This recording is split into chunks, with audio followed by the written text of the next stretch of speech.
ईशा आज सूरज के पास आई, चेहरे पर वही प्यारी सी शिकायत लेकर। हल्का सा मुस्कुरा कर बोली, तुमने तो मुझे कोई सरप्राइज ही नहीं दिया आज। अब सूरज भला कहाँ पीछे रहता, उसके लबों पर हल्की मुस्कान आ गई। जेब में हाथ डाला और सही वक्त पर सिंदूर की डिब्बी निकाल ली। उसने बिना कुछ कहे बहुत प्यार से ईशा की मांग में सिंदूर भर दिया। थोड़ी देर के लिए दोनों एकदम भावुक हो गए।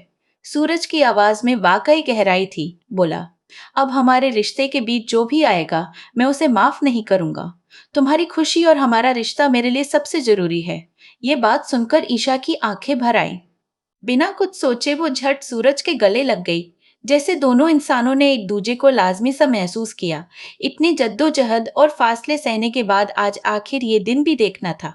अब जब सारा दर्द पार कर लिया, दोनों को अपने हिस्से की खुशियां वापस मिलती दिखी। दोनों ने तय किया कि अब वक्त है नई शुरुआत का। नई जिंदगी, नए सपने और साथ में आगे बढ़ने का वादा।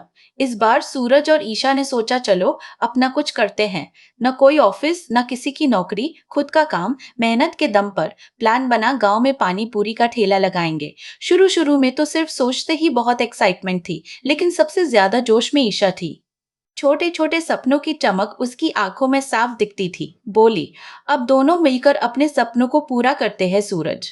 फिर जैसे ही ये बातें चल रही थीं, ईशा की नजर अपनी उंगली की उस अंगूठी पर गई, जिसे ढूंढते ढूंढते सूरज ने पूरा घर सिर पर उठा लिया था।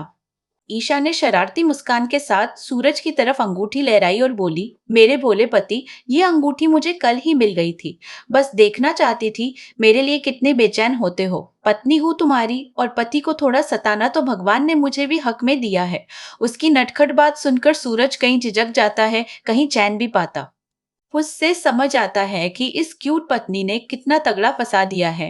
अब कहानी को थोड़ा पीछे ले चलते हैं, समझते हैं कि आखिर इस अंगूठी और केक की कहानी में किस किस्म के तमाशे हुए। दरअसल सूरज ने बड़े अरमानों से ईशा को सरप्राइज देना चाहा था। चलो कुछ नया किया जाए, सोचा उसने। सूरज ने अपने भाई आरव से आइडिया लिया, जो थोड़ा बकवास और पुराना जरूर था, पर मोहब्बत में नए और पुराने का फर्क ही कहाँ पड़ता है। एक खास केक मंगवाया, उसमें एक अंगूठी छिपा दी। सब कुछ बढ़िया चल रहा था। काफी वक्त बाद एक साथ बैठे थे दोनों। सूरज बोला, आज हमारा पहला केक कटेगा ईशा जी। और जैसे ही ईशा केक काटने लगी, सूरज घबरा कर बोला, इधर से मत काटो, इस तरफ से करो ना। ईशा हैरान हुई, पूछा क्यों? सूरज थोड़ा हड़बड़ा गया, बस बोला, मन है। केक का वो खास हिस्सा जैसे ही कटता, अंगूठी नदारद।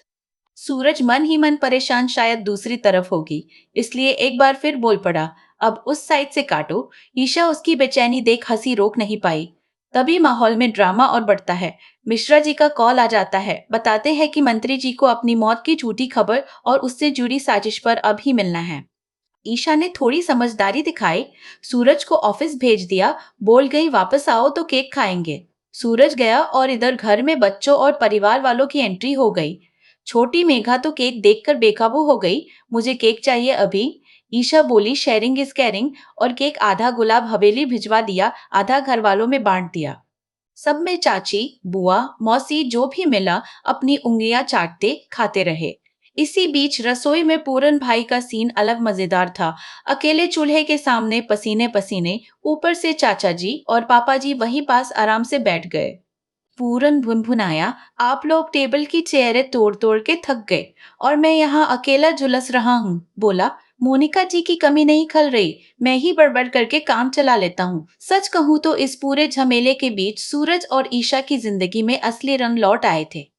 छोटी छोटी मस्ती, अपनेपन की शरारतें और उम्मीद की सारी चमक लेकर ये दोनों फिर से जीना सीख रहे थे। और हाँ, आखिर में दोनों को अपने हिस्से का प्यार, सपनों की वो चाशनी और रिश्ते का मतलब दोबारा मिल ही गया। जब सूरज थका हारा ऑफिस से लौटता है, तो घर में अजीब सा सन्नाटा है।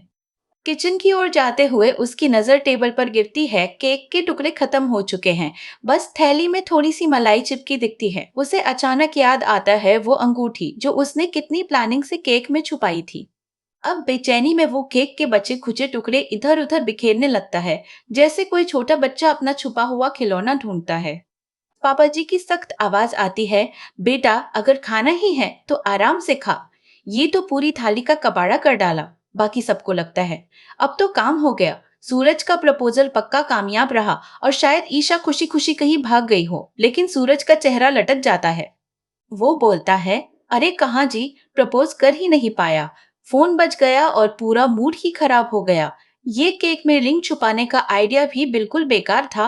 अंगूठी तो किसी के हाथ ही नहीं आई। उधर पूरन भाई जैसे ही चैन से अपना बचा हुआ केक खाने बैठते हैं, सूरज उन पर भी कहर ढा देता है। खुद का गुस्सा और दुख दोनों उनके केक पर निकल जाता है। सब अब हंसते हुए हार मान लेते हैं। चल, ईशा को फोन कर सीधे पूछ ले उसे रिंग मिली या नहीं। सूरज डर डर कर कांपती आवाज में फोन मिलाता है। स्पीकर ऑन किया जाता है और पूरा घर सांस रोक कर सुनता है। ईशा जी, वो केक कैसा था? वो पूछता है। ईशा हंसकर कहती है, केक तो बहुत अच्छा था, लेकिन मैं खाती कैसे? तुम्हारा इंतजार करते करते केक सूख गया, इसलिए सबको बांट दिया। अभी सूरज की उम्मीद बची है। वह एक और सवाल दागता है, उसके अंदर और कुछ था क्या? ईशा छेड़ती है, केक में वही था जो आमतौर पर होता है, आटा, मलाई, खुशबू और थोड़ी मिठास। तभी बाकी घरवाले हंसते हुए बोल पड़ते हैं, बहुत रात हो गई है, अब बहाने मत बना, कल गांव भी जाना है। फोन रख। सूरज अब सिर पकड़कर बैठ जाता है। केक गया, रिंग गई और तो प्लानिंग की हवा निकल गई। लेकिन वो नहीं जानता था, उसकी नटखट पत्नी ईशा ने काफी पहले ही रिंग ढूंढ ली थी।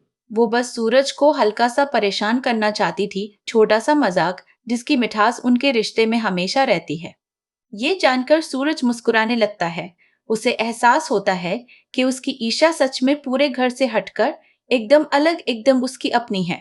घर की हल्की फुल्की शरारतों, हंसी और प्यार में सूरज को अब ये कहानी ताउम्र याद रहेगी।